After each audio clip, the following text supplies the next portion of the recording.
So let us go back to the program that we have seen in the previous session, extend thread.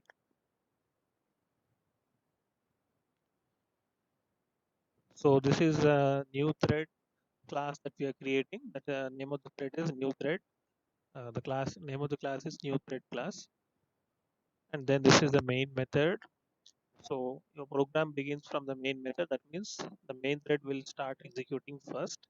But soon after the main thread starts executing, we are making a call to the new thread constructor of the new thread class. So from here, where you will go, you will switch to this one, this method, constructor method.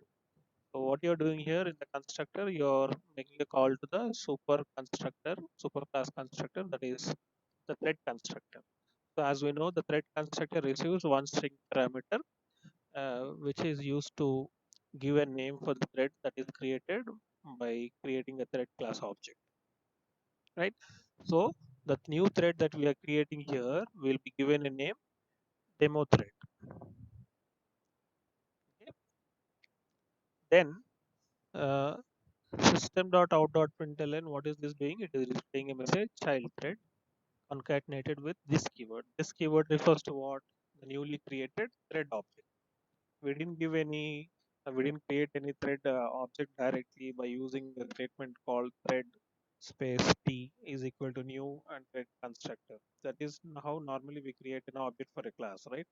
But here we are not doing that way. Instead, we are creating a subclass for thread class, and thread class has a constructor which is used to, which will be executed, as a result of which the thread that is created will be given a name, uh, which is passed as a parameter, string parameter to the constructor, right? So that's why we are passing demo thread a string value as a parameter to the super. So what is the super doing? It is making a call to the super class, that is thread constructor. So as a result, the thread constructor will give a name for the newly created thread as demo thread. But the thread is now represented by an object, right? But we don't have that object, and we didn't give any reference variable with a name, so that we can refer to thread using that object. That's why we'll use this keyword here. Instead of using the object, we are going to use this keyword. So when you use this keyword here, what is this going to display? It is going to display the information of the thread that is newly created. So in that information, what will be displayed is in the square brackets, it will display first name of the thread.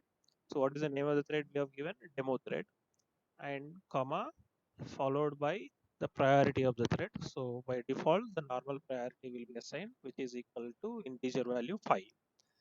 Then again one more comma, then the thread group. So all the threads that we create will form as group. So all the threads that are created by the main method belong to the main thread. If you are creating a thread from any other child thread or anything, then they belong to a new group. We can assign that group also, right? But we'll not discuss that one now. Uh, so this keyword will display these three information: the name of the thread, the priority of the thread, and the group to which the thread belongs to. So after displaying this message, then you are making a call to the start method. Okay. So the start method, what is it going to do? It is going to start the thread, the newly created thread. How it is going to start? By calling the run method.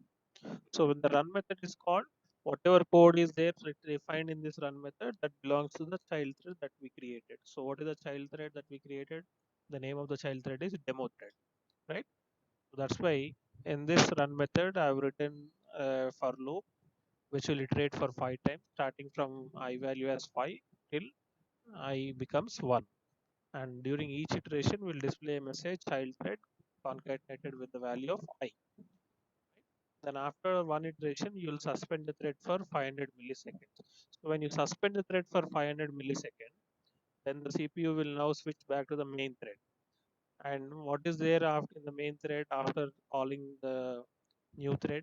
You have the try block inside which you have a for loop. This also iterates for 5 times, same as in the child thread. But after displaying the main thread information concatenated with the value of I, this main thread will be suspended for 1 second, that is 1000 milliseconds.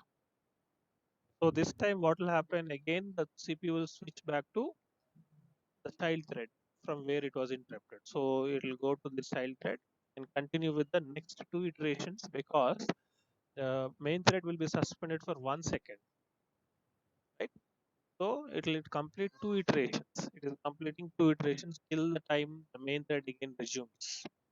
So after two iterations, main thread will wake up, and the CPU, because the child thread is again suspended after two iterations.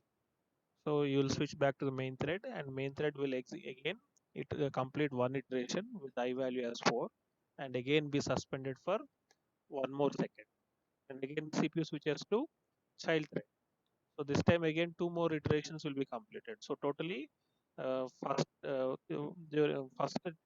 time one iteration is completed, then switch to main thread, and after switching from main thread back to child thread, we completed two more iterations. Three are completed. Now again you are switching to child thread. This time also two more iterations will be completed. Totally five iterations will be completed. So after that, uh, even though your thread is suspended for half a second, after half second is completed, it will resume again and execute this system.out.println. This will display exiting child thread, and then you will come back to main thread because there is no other thread. The newly created thread has exited, has completed its execution, so you will switch back to the main thread. And main thread, what it does, it has completed only two iterations, so it will complete the remaining three iterations also, but after every iteration it will be suspended for 1 second. So that's why when you are executing this program, you can see the delay. So one more time I'll execute it and show it to you, so you please observe how the flow of execution takes place,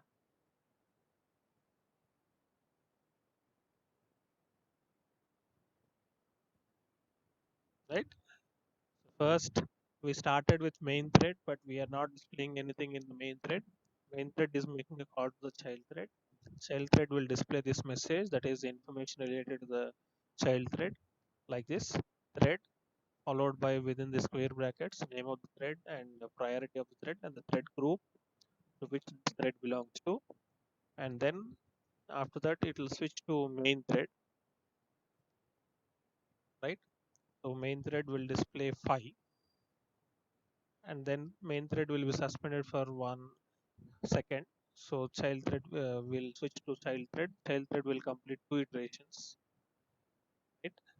Then main thread, after two iterations, child thread will be suspended again, and main thread will be resumed, and main thread will complete one iteration and again suspend for 1 second.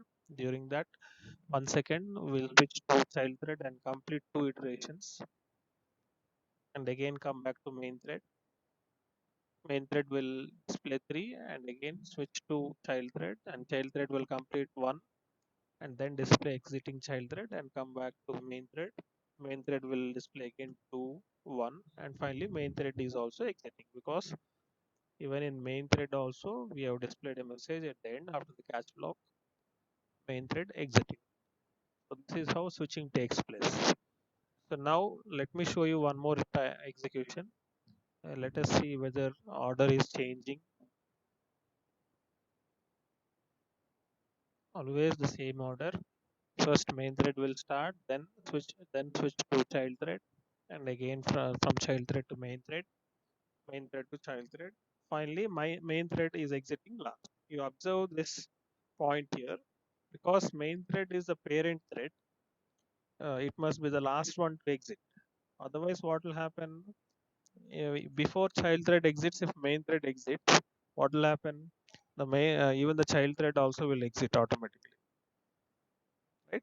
So when a thread has to exit, or when a thread has to complete, only after it completes its complete task.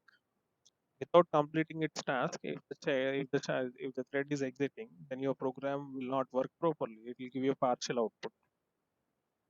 Right? So to ensure that main thread exits last before child thread, we are suspending main thread for more time instead of suspending it for same time as that of child thread. Okay, so that's why we are suspending main thread for more time.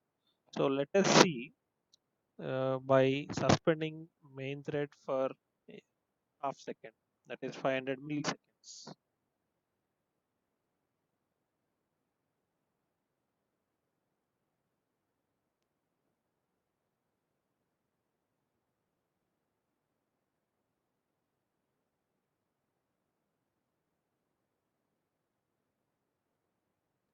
See what is happening. Child thread is first displaying its information, then main thread iterates for one iteration. Child thread again iterates for one iteration 5, and again switching back to main thread 4, child thread 4, child thread 3, main thread 3, child thread 2, main thread 2, main thread 1, child thread 1, main thread exiting child thread. So first which is exiting, main thread is exiting even before child thread is exiting, right? So this should not happen. Instead, we need to exit the child thread first and then main thread last, because main thread is the parent thread. So always this will not work in the same way if you are giving same suspension time, that is same sleep time, right? So always it is better to give or suspend the main thread for more time than the child thread. So that's why we are giving 1000 milliseconds here to ensure that the child thread will exit first and then main thread exits last. It may or may not happen if you are giving same suspension, that is sleep time, for both the main thread and child thread. Sometimes it may work, sometimes it may not work. Now in this case it worked. It completed the complete task of child thread and then only it exited. But every time we cannot ensure that. It depends on the hardware of your computer and how it is scheduling. Right? So that's why, to make sure that child thread exits first and main thread exits last, you're going to suspend main thread for more time. Right? So understood. Yeah, sir. Yeah. So you have recorded both the two videos will be there now. Okay, sir. Two together or individually?